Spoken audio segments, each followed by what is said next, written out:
Welcome back. We've got a very exciting presentation coming up now from Stefan Kozinski from Logan Media.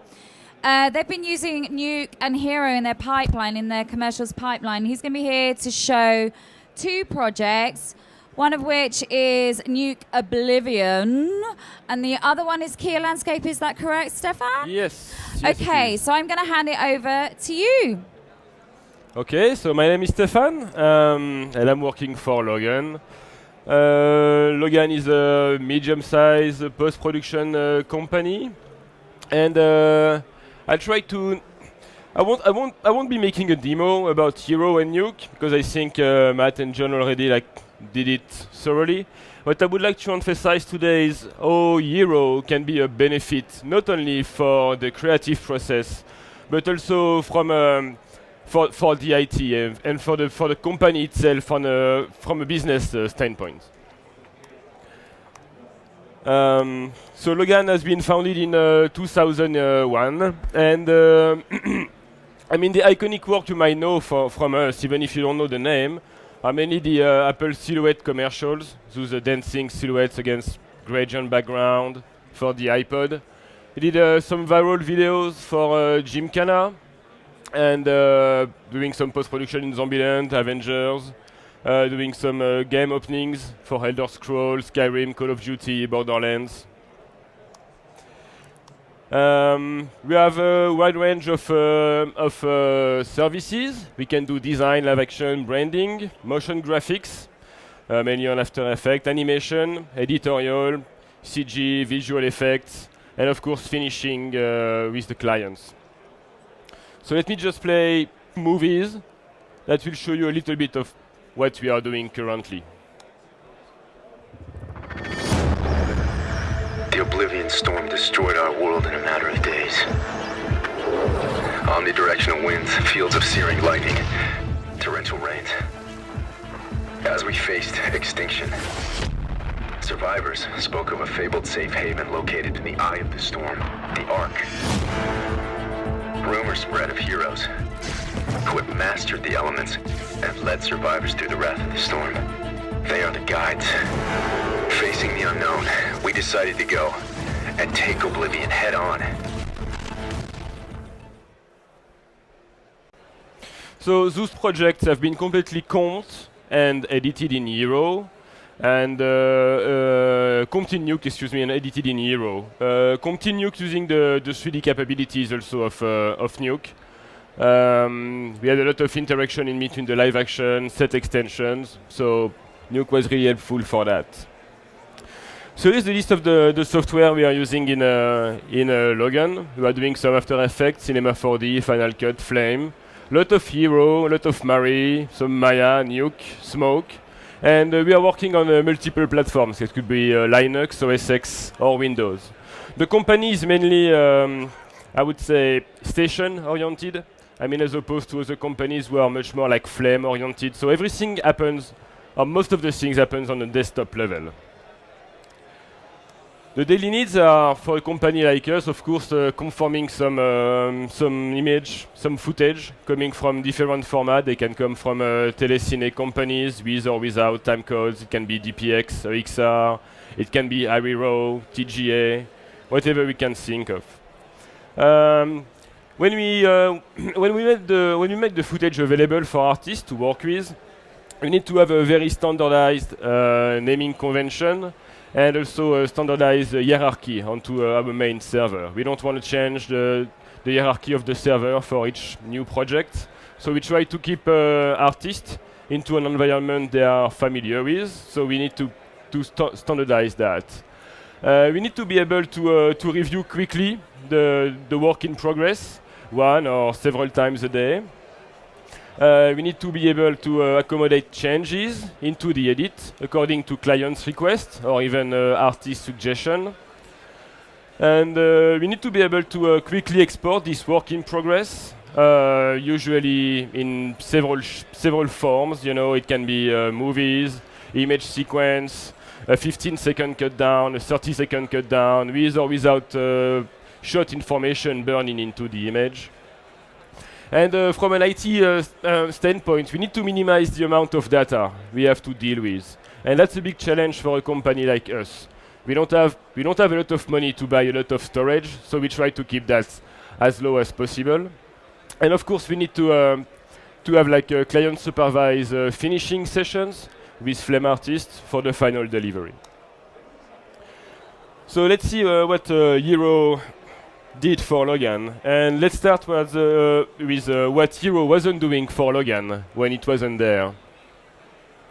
So before Hero, this was like kind of the workflow. So the Conform was done in Flame and Smoke, as well as the export of the footage to make them available for the artist.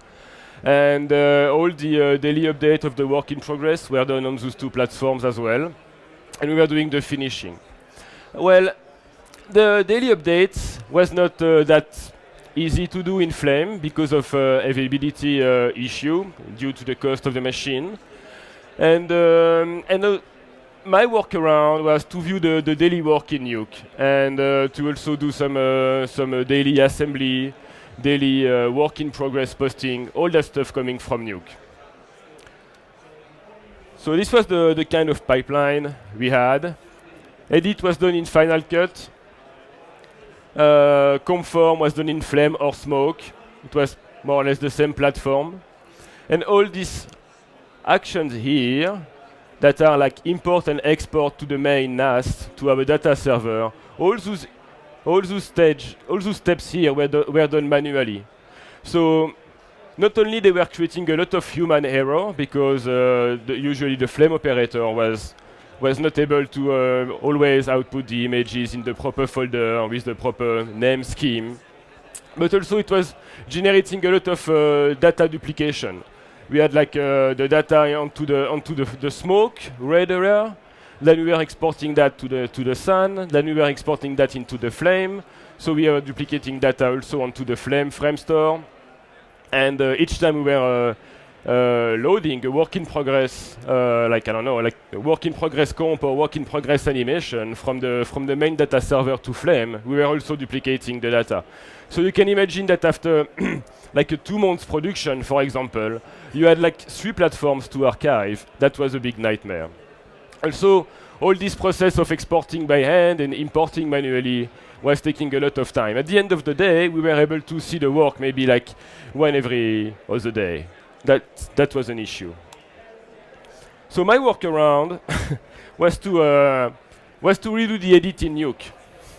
So each one of those little nodes here is actually a shot input. On the top of each one of those nodes, you have 3 read nodes, who are like the footage itself, the animation line test, for example, here, and let's say the comp, the work in progress, the comp. Okay. So every night or several times a day, I had to update the read nodes, looking for a new version. So we made some tools to be able to look for the latest versions, but that was not too much of an issue in terms of updating the version, but it was an issue when I wanted to update the edit, because the creative director can tell me, okay, so what about making that shot like 3 frames longer, you know, and what about this one? Maybe you can just slip it 2 frames. So each time I had to make a modification into the edit, I had to go into all those time offsets to sync my shot with the new version of the edit, change all the switches here, because it's a big switch with keyframes to be able to accommodate the change. So I was spending my time doing some updates into the edit. I was not reviewing the shots anymore. I was missing a lot of glitches. I was not able to optimize the workflow. And I mean, at the end of the day, I was in the office until 11 in the evening just to update an edit. So the challenge, after what I explained, really, it's like the cost of the daily conform. So you couldn't do that on Flame. The flexibility of handling modern images, Nuke was doing that perfectly well. I mean, Flame wasn't. We were not able to translate the speed change, all the time warp that were done in Final Cut to the desktop stations. That was not going through the Autodesk suite. We were generating a lot of human error, data duplication. It was not really flexible to reconfirm the work in progress image sequence into the edit, when we were doing that on Flame, artists not always give you an image sequence with the same frame in or frame out. Flame was always bringing back everything at frame 1. So it was impossible for a Flame operator to be sure that the clip he was inputting into the Flame was locked with the clip he already had into the Flame. So that was taking a lot of time. So poor flexibility in reconforming. Once again, no translation of the speed change. Artists were not able to see their work in progress. They were not able to have to access to the Flame. The Flame artist was booked with clients, or he was doing his own comp. He couldn't also accommodate the artist's need to see, okay, how does look my latest animation into the edit? I mean, that was impossible. And also, I mean, when the edit was done on Flame, everything was stuck on the Flame, so there was no way for me to open the project onto another platform and make sure that I had the latest comp or latest animation line test into the edit. So that shows a little bit what Flame was doing. So Flame was doing stuff like all the stuff that is in orange. Flame was accommodating it like more or less well, you know. Everything that was red, I mean, was not accommodated by Flame at all. So at the end of the day, I mean, we're making a lot of mistakes, poor availability, a lot of cost. Flame is expensive, as I said, and a lot of data duplication due to the copy of the data from the data server to the frame store. Nuke was doing a little bit better over there. I mean, it was still a pain in the arse to make the footage available for artists from Nuke, because that was not reading like Harry Row, for example, and there was no way to do editing. And it was difficult also to standardize the name, because, I mean, we had to output the image by hand. All the rest was okay, but that was still like taking a lot of time and being not very cost effective, because it was taking a lot of time for the visual sup to update the edit. After Hero, we were able to streamline the workflow a little bit. And now, instead of having like a Flame or smoke-centered workflow, everything is going through Hero. Hero is now the hub for our workflow. So still, the edit is done in a Final Cut. The dailies and the footage are going into Hero. With the EDL, we can rebuild the comp form. Then we export everything onto the NAS, onto the data server. Here, it's still some data duplication, but we cannot do otherwise. We have at some point to convert the Harry Row or the native format into AXR or DPX, so artists can work with. But now it's not a manual operation anymore. Everything is handled by a template.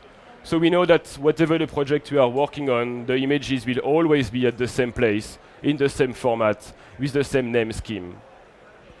When it comes about updating the shots into Hero, it's just like a version up, as Matt and John showed you just before. That doesn't take more space, because Hero is desktop, so it's just like a link to the server. I mean, everybody has access to the same images, to the same storage here, all the desktop station, and the artists can also use Hero Player, open the Hero project, you know, the daily Hero project, have the last update, and see their shot or their play blast or whatever they want into the context of the edit. Once the project is over, then from Hero we export an XML. And we give that to Flame, and Flame will load the sequence of AXRs, conforming those sequences according to the last changes that have been done in Hero. We never go back to Final Cut anymore. Everything stays in Hero over there. And then we export from Flame when we need to do a digital delivery, or we just lay off on tape when it's about a tape delivery. So we can see that now, I mean, I really use Flame only for what it does the best, which is like finishing with clients, broadcast monitor, real-time playing. That's pretty cool. But all the rest now is seemingly handled by Hero/Nuke, but mainly Hero over there. So let me show you the last project we've just done with Hero. That's a good project because it's also live action and CG, so we had a lot of line tests, a lot of version of the comps.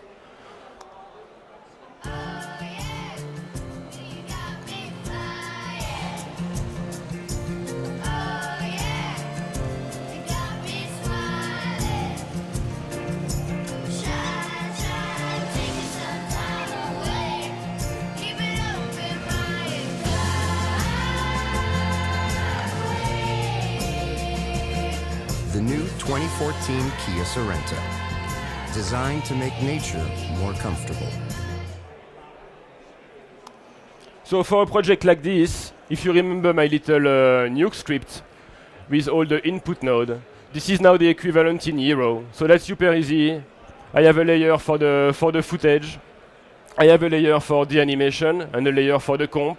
In each one of the layers, I can decide to enable or disable the version of the shot I want to show to the client, version up, version down. Even on a more complex project with more shots or more versions, with, for example, alternate animation or alternate comp, that's still super easy. And you have an overview of your whole project, you know, with thumbnail. So you know that what you are looking at. I mean, even from far away, you can recognize which shot it is. That's really easy to zoom in, zoom out. You can go back to Nuke if you need to open one of those shots in Nuke. That's really easy. So at the end of the day, Hero help us in reducing a lot the amount of manual tasks, which reduce the amount of human error, who sped up a lot our export and import process, update process. We are also reducing the cost, because now we can use Flame for only what we need, which is interactive sessions. So we minimize the overtime, of course, and we have smaller archives. And that's big for IT. I mean, instead of having like 3 or 4 terabytes to archive for a project now, we are down to 1.5 or something like this.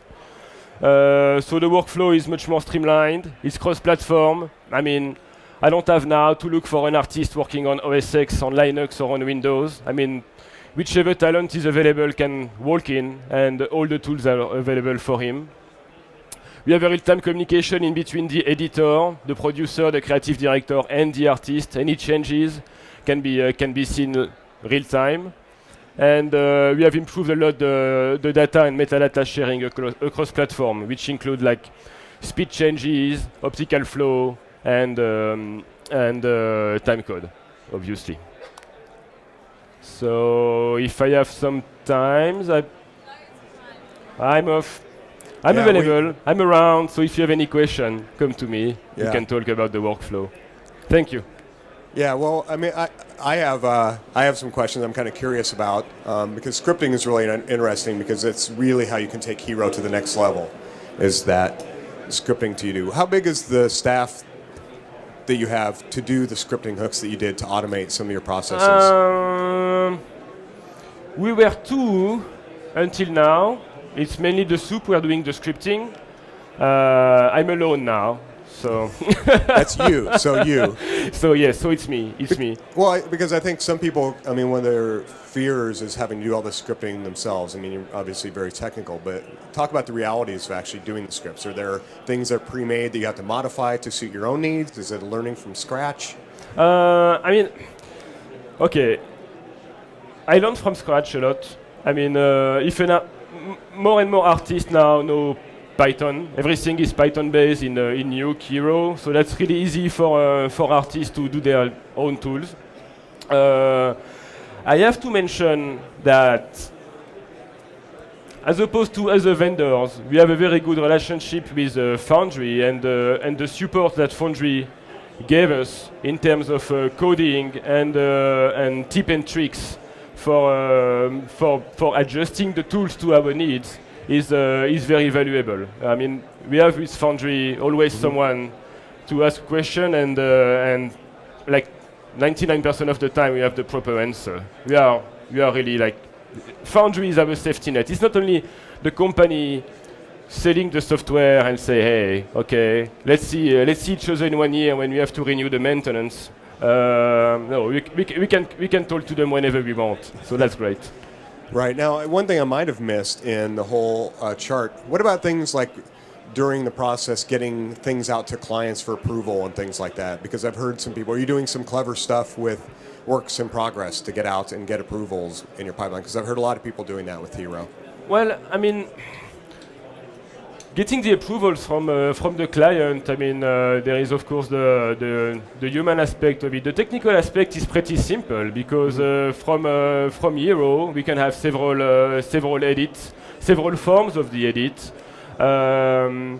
We can easily show to the client the last version of the edit with the last animation, if the animation is like is latest in comparison to the comp. You know, we can do a mix. We can do like something with all the comps, even if it's not the last version of the animation in the comp. We can do something with only the animation. We can do like mix and match. Like, okay, let's put like the last the version of the animation. But that's pretty easy. Yeah, I mean, it's just managing versions a lot of times that we would run into in finishing commercial. You have so many versions of shot. You don't know what the current shot version is necessarily when you have multiple artists working on it. It seems like Hero provides a platform to allow you to keep better track of that, though. And yes, well, the thing is that we have a little bit of a pipeline in the office that helps us track that. Whichever the artist is working on the shot, it always falls in the same folder. This is where Hero gets the shot from. So once we know in Hero which version of the shot we like or we want to present, that's really easy for us because we have the full name, because we have the proper location, because it's still on the data server, so we have access to the file system attributes. That's really easy to go back and to find out who was the artist working on that. And I mean, that's a friend used to say that. I mean, he likes this term, but with working with a Hero in Nuke, it's like your file system becomes the pipeline, more or less. You know, you don't have to have this big infrastructure or like asset management structure behind that, because you're still taking advantage of the data that are on your file system, which you lose usually as soon as you go to another platform like the Framestore or any other finishing box, because then your image sequence is imported into this new machine, and this new machine lost completely track of original users and attributes of the file. Yeah, and I think actually in talking to people who've been using it, I was talking to Mike Rami at Zoic, and they have a pipeline on TV shows where they utilize efficiency as a way to kind of battle some of the stuff that's going on in the VFX industry right now, the time pressures and things like that. Yeah. It seems like by automating a lot of those processes, you have some efficiencies that help you kind of compete nowadays, right? It's like, it's a reality now that we have to deal with those tough budgets. Yes. I have to say, when I arrived in Logan, like 6 years ago, this was a very small shop doing some commercials, and it was very, very like they were working like artisans. So they have like OS X desktop. They didn't have like any tracking system for their data. They were like doing some shots in After Effects. The artist was saving that onto his desktop, giving that to the Final Cut artist on a some drive, you know, to be able to cut that into the edit. And for I think I have the feeling that for a while it has been like that in the commercial world, you know. But now commercial world is that becomes so complex that we need this kind of tracking tools, and we need tools like Nuke and Hero to be able to be as efficient as a feature film industry was, or is actually.